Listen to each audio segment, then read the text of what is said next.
Bom dia, pessoal. Meu nome é Bernardo Sobreiro, eu sou urologista, professor de clínica cirúrgica na Universidade Estadual de Ponta Grossa. E nesse vídeo de hoje eu queria passar algumas dicas para aqueles médicos que estão se iniciando, em procedimentos cirúrgicos de colocação de implantes hormonais subcutâneos. Qual é o objetivo? O objetivo é passar a nossa experiência.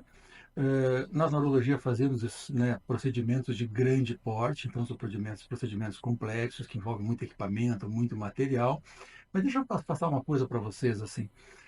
Toda vez que a gente está ensinando a um aluno, a um residente, a cirurgia em si, a gente sempre comenta o seguinte: cirurgia pequena, procedimento pequeno não pode dar errado. Ele tem que ser muito bem feito, porque ele é de baixa complexidade, ele é de baixo risco e às vezes a negligência do médico e da equipe, por ser um procedimento de pequeno porte, pode acabar levando a complicações que não deveriam existir. Por exemplo, formação de hematoma, infecção. Imagine vocês assim, vocês propõem uma colocação do implante hormonal, de testosterona, por exemplo. Os implantes são caros, vocês sabem disso, né? Hoje nós temos aí valores bastante elevados para cada chip de testosterona.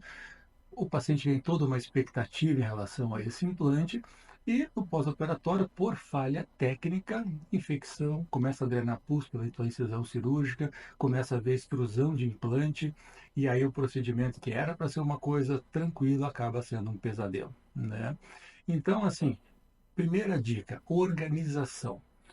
Eu vou começar aqui com uma coisa muito boba, mas fundamental, que é a organização de mesa cirúrgica. Se costuma dizer que a mesa, organizada é o cartão de visitas do cirurgião. Então, por exemplo, pega uma mesa que o material está todo fora de ordem, está tudo misturado, está tudo bagunçado. Essa pessoa não tem organização. Ela não é uma pessoa de cirurgia por essência, porque cirurgia requer programação, requer organização, requer pensar em eventuais complicações, requer pensar os materiais necessários. Então, tudo isso tem que estar muito bem planejado antes da execução do procedimento em si.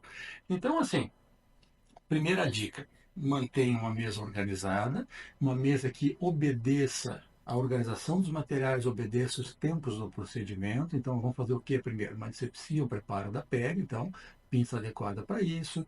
Nós temos lá a clorexidina, eu prefiro usar clorexidina, gás estéreo, tudo certinho. Lembrando, é um procedimento estéreo, nada pode estar contaminado nessa mesa, tem que ter cuidado, né, quando for manipular todo tipo de material, abrir um material, por exemplo, não contaminar esse material e não contaminar a mesa. Isso é básico, é fundamental. Bom, outra coisa importante. Na hora de colocar, por exemplo, os implantes de testosterona, são implantes um pouco maiores, eles requerem trocáteres de 5 milímetros, são trocáteres um pouco mais robustos.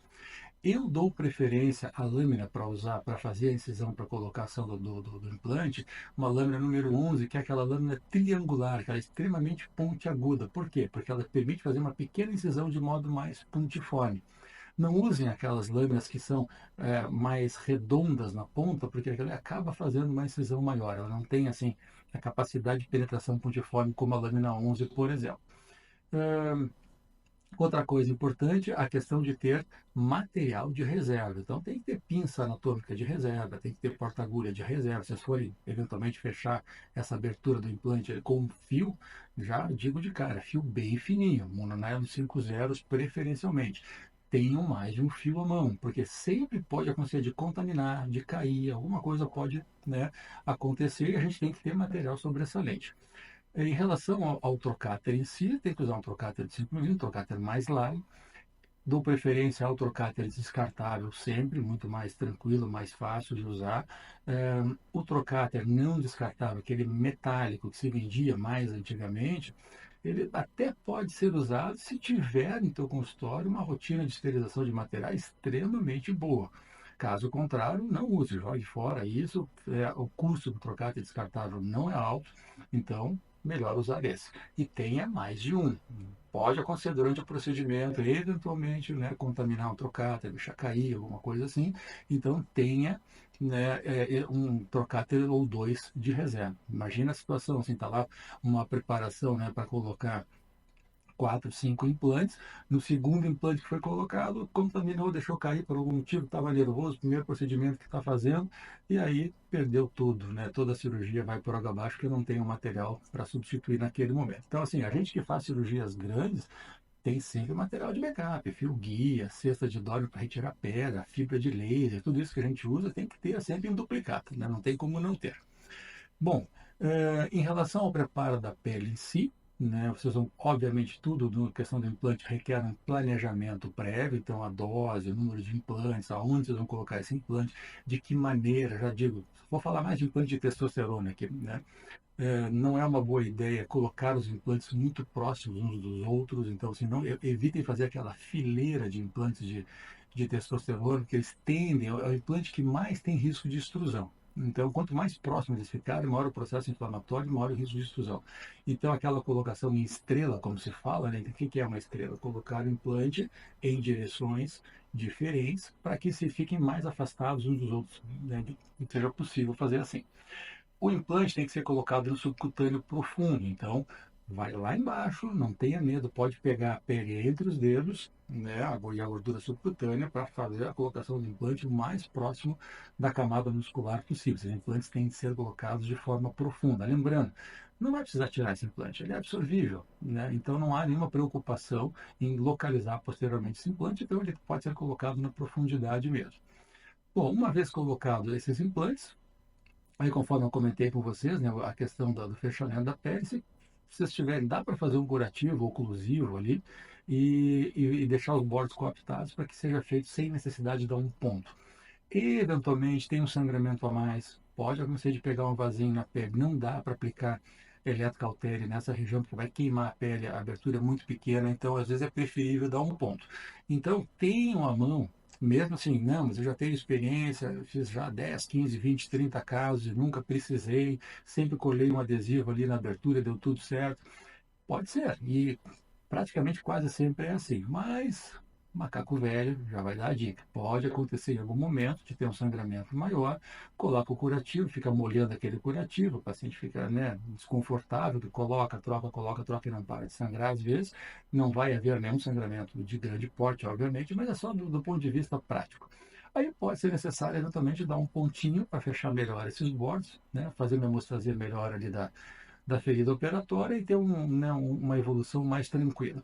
Uma semana depois, retira o ponto, lembrando mais uma vez, usa fio fino, mononylon, bem fininho, resista. Ah, eu quero usar um fio absorvível mais fácil de tirar. O problema é que os fios que a gente tem mais fino é o Catigu, né, que normalmente é o Catigu 40 simples, ele é grosseiro demais para isso. Né? Ele é um fio mais grosso por natureza. Então, evite usar fio absorvível nesse tipo de incisão, de preferência o mononylon de preferência 5 zeros, tenha fios, né, sempre sobrando, e deixe sempre uma barbinha a mais do fio na hora de cortar para facilitar a retirada, que vai ser, né, pro medo que precisa tirar esse fio depois. Então, facilita a tua vida. Às vezes a ideia é, vou cortar bem rente o fio para ficar bem bonitinho, bem baixinho o ponto. Depois, na hora de tirar, fica um saco para remover. Né? Então, deixa um pouquinho mais ali, pode deixar meio centímetrozinho de fio e tira depois na sequência.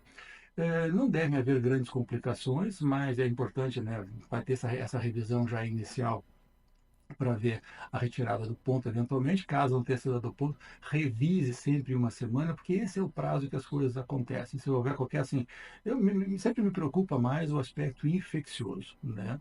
A gente não usa profilaxia, né, com antibiótico para esse tipo de procedimento. Para procedimentos pequenos, normalmente não se faz nenhum tipo de profilaxia, então não, né, não vai ser feito nesse caso. Então você tem que pensar assim: eu não tenho nenhuma proteção extra de antibiótico, nenhuma cobertura extra, então tudo do sucesso do ponto de vista infeccioso depende da técnica de implante. Depende de uma técnica que seja aséptica. Então, cuidado, né? Tenham todo o cuidado com materiais, com mesa, tudo para não contaminar. E e isso eu garanto que se vocês obedecerem todas essas etapas, né, o procedimento vai ser bem sucedido. Tenho sempre cautela em toda vez que vocês forem fazer o procedimento, porque a longo prazo isso é muito recompensador, porque você vai ser aquela pessoa que você diz, não, eu coloquei implante com o doutor fulano, com a doutora fulana, foi super bem, não senti dor, foi tudo tranquilo, pós-operatório foi sossegado, já estou pensando em reprogramar um novo implante daqui a 4, 5, 6 meses. Né? Então, o sucesso dos seus procedimentos vão acabar revertendo e mais pacientes que querem fazer esse procedimento contigo. Então,